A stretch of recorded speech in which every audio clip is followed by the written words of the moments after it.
Hello there, welcome to our channel Login Helps again. Hope you are doing fine. I'm back with another tutorial video, and today I'll be showing you how to log into a website using your username and password.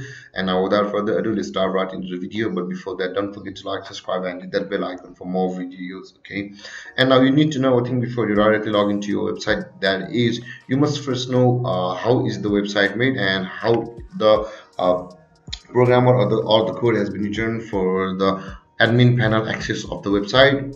If you are using a WordPress site, that's very easy. Let me show you for a WordPress site, and you will have to figure out the others on yourself. Now, to log into a website using a username and password, you must be a user of that website first. Now let's go.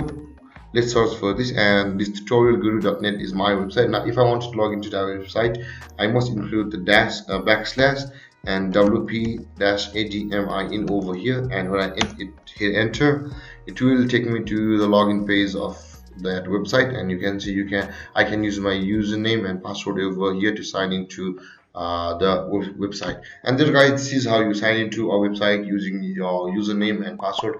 And if you have any confusions or questions regarding the topic, don't hesitate to comment in the comment section below, and don't forget to like, subscribe and hit that bell icon for more videos. Thank you for watching guys. Peace.